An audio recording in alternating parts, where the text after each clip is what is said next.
Friends, நான் உங்க தான் பேசுறேன். இன்னைக்கு எனக்கு தெரிஞ்ச விஷயத்தை அவங்ககிட்ட ஷேர் பண்ண போறேன். நம்மளோட பாடி பார்ட்ஸ்லயே எது சின்ன பொண்ணு இருக்கு, எங்க சின்ன பொண்ணு இருக்கு, அது கார்டு போர்ட்ஸ்.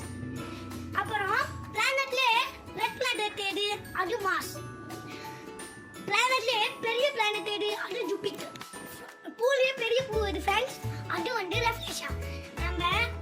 நம்ம அனிமல்ஸ்லயே எது பெரிய அனிமல், அது ப்ளூ வேல். இன்னொரு இந்தனோட கேபிட்டல் எது, அது லண்டன். நம்ம உடம்புல எத்தனை மசில்ஸ் இருக்கு, அது above 600 மசில்ஸ். ஃப்ரெண்ட்ஸ், ரிவர்லே நீண்டமான ரிவர் எது, அது நைல் ரிவர். ஓஷனே லார்ஜஸ்டான ஓஷன் எது, அது பசிபிக் ஓஷன். ஷார்க்ல பெரிய ஷார்க் எது, அது வேல் ஷார்க். ஓகே ஃப்ரெண்ட்ஸ், நான் எனக்கு தெரிஞ்ச 10 விஷயத்தை உங்ககிட்ட ஷேர் பண்ணுறேன். நாளைக்கு நான் புது விஷயத்தை தெரிஞ்சுக்கிட்டு உங்ககிட்ட ஷேர் பண்ணுறேன். பாய்.